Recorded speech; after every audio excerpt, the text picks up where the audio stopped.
Hi hello ನಮಸ್ಕಾರ friends, ನಾನಿವತ್ತು ಹೊಸ ವ್ಲಾಗ್ ಜೊತೆಗೆ ನಿಮ್ಮೊಂದಿಗೆ ಬಂದಿದ್ದೇನೆ. ಯಾರೆಲ್ಲ ನನ್ನ ಚಾನಲ್ನ ಸಬ್ಸ್ಕ್ರೈಬ್ ಮಾಡ್ಕೊಂಡಿಲ್ಲ ದಯವಿಟ್ಟು ಸಬ್ಸ್ಕ್ರೈಬ್ ಮಾಡ್ಕೊಳ್ಳಿ.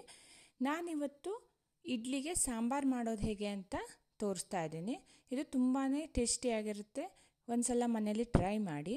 ನಾನು ಈಗ ಮೊದಲಿಗೆ ಒಂದು ಕುಕ್ಕರಿಗೆ ತೊಗರಿ ಬೇಳೆಯನ್ನು 1 ರಿಂದ 1/4 ಕಪ್ಪಷ್ಟು ಹಾಕ್ಕೊಂಡಿದ್ದೀನಿ. ಈಗ ಅದಕ್ಕೆ ನಾನು ಕಾಯಿ ತುರಿಯನ್ನು ಒಂದು ಸ್ವಲ್ಪ ಉದುರಿಸಿದ್ದೀನಿ ಮತ್ತು ಎಣ್ಣೆ ಮತ್ತು ಅರಿಶಿನವನ್ನು ಹಾಕಿ ಒಂದು 3 ವಿಸಿಲ್ಸ್ ಹೊಡಿಸ್ತಾ ಇದ್ದೀನಿ. ಈಗ ಮತ್ತೊಂದು ಬಾಣಲೆಗೆ ನಾನು ಬೆಳ್ಳುಳ್ಳಿ ಮತ್ತು ಚಕ್ಕೆಯನ್ನು ಹಾಕಿದ್ದೀನಿ, ಕರಿಬೇವಿನ ಸೊಪ್ಪು, ಸಾಸಿವೆ ಕಾಳನ್ನು ಹಾಕ್ಕೊಂಡಿದ್ದೀನಿ, ಸ್ವಲ್ಪ ಅರಿಶಿನವನ್ನು ಹಾಕ್ತಾಯಿದ್ದೀನಿ. ಈಗ ಇದಕ್ಕೆ ನಾನು ಹೆಚ್ಚಿಟ್ಕೊಂಡಿರೋ ಈರುಳ್ಳಿ ಮತ್ತು ಟೊಮೆಟೊ ಹಣ್ಣನ್ನು ಹಾಕ್ಕೊಳ್ತಾ ಇದ್ದೀನಿ. ತುಂಬಾ ಈಸಿಯಾಗಿ ಮಾಡ್ಬೋದು, ತುಂಬಾ ಟೇಸ್ಟಿಯಾಗೂ ಕೂಡ ಇರುತ್ತೆ. ನುಗ್ಗಿಕಾಯಿ ಸಾಂಬಾರು ಮಾಡೋದ್ರಕ್ಕಿಂತ ಈ ರೀತಿ ಸಾಂಬಾರು ಮಾಡೋದ್ರಿಂದ ತುಂಬಾ ಟೇಸ್ಟ್ ಆಗಿರುತ್ತೆ. ಈಗ ಸ್ವಲ್ಪ ಉಪ್ಪನ್ನು ಹಾಕ್ಕೊಂಡಿದ್ದೀನಿ. ಇದು ಇಂಗನ್ನು ಸ್ವಲ್ಪ ಹಾಕ್ಕೊಂಡಿದ್ದೀನಿ. ಈಗ ಇದು ಸ್ವಲ್ಪ ಬೇಯಬೇಕು.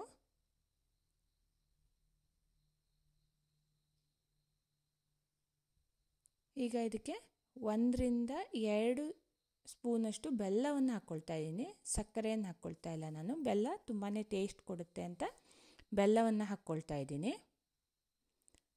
ಮಿಕ್ಸ್ಡ್ ವೆಜಿಟೇಬಲ್ ಸಾಂಬಾರು ಮಾಡೋದ್ರಕ್ಕಿಂತ ಈ ರೀತಿ ಸಾಂಬಾರು ಮಾಡೋದ್ರಿಂದ ತುಂಬಾ ಚೆನ್ನಾಗಿರುತ್ತೆ. ಹುಣಸೆ ಹಣ್ಣನ್ನು ಹಾಕ್ಕೊಂಡಿದ್ದೀನಿ, ಒಂದು ಸಣ್ಣ ಚೂರು.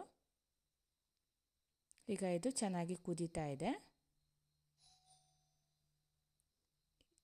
ಈರುಳ್ಳಿ ಮತ್ತು ಟೊಮೆಟೊ ಹಣ್ಣೆಲ್ಲ ಬೆಂದಿದೆ.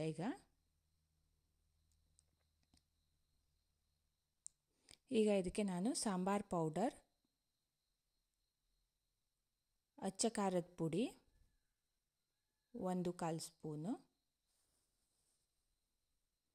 ಹಾಗೆ MTR ರಸಂ ಪೌಡರನ್ನು ಸ್ವಲ್ಪ ಹಾಕ್ಕೊಳ್ತಾ ಇದ್ದೀನಿ.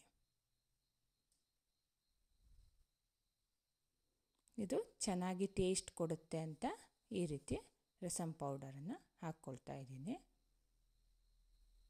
ಖಾರ ಬೇಕು ಅನ್ನೋರು ಅಚ್ಚ ಖಾರದ ಪುಡಿಯನ್ನು ಇನ್ನೊಂದು ಸ್ವಲ್ಪ ಜಾಸ್ತಿ ಹಾಕ್ಕೊಳ್ಬೋದು. ಈಗ ನಾನು ಇದಕ್ಕೆ ನೀರು ಹಾಕಿದ್ದೀನಿ. ಈಗ ನಾನು ಬೇಯಿಸಿಟ್ಕೊಂಡಿರೋ ಬೇಳೆಯನ್ನು ಹಾಕ್ಕೊಳ್ತಾ ಇದ್ದೀನಿ. ಬೇಳೆ ಚೆನ್ನಾಗಿ ಬೆಂದಿದೆ. ಕಾಯಿ ತುರಿ ಹಾಕೋದ್ರಿಂದ ಬೇಳೆ ಬೇಗನೆ ಚೆನ್ನಾಗಿ ಬೇಯುತ್ತೆ.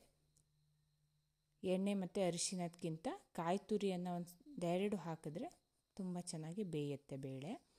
ಈಗ ನೋಡಿ ಈ ಥರ ಕುದೀತಾ ಇದೆ ಚೆನ್ನಾಗಿ. ಈಗ ನಾನು ಕೊನೆಯಲ್ಲಿ ಕೊತ್ತಂಬರಿ ಸೊಪ್ಪನ್ನು ಹಾಕ್ಕೊಳ್ತಾ ಇದ್ದೀನಿ. ನೀವು ಎಕ್ಸ್ಟ್ರಾ ಏನಾದರೂ ಉಪ್ಪು ಅಥವಾ ಬೆಲ್ಲ ಬೇಕಾದರೆ ಹಾಕ್ಕೊಳ್ಬೋದು.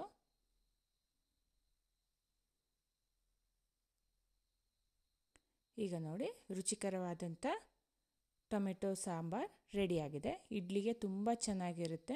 ಮನೇಲಿ ಒಂದು ಸಲ ಟ್ರೈ ಮಾಡಿ ಫ್ರೆಂಡ್ಸ್. Thank you.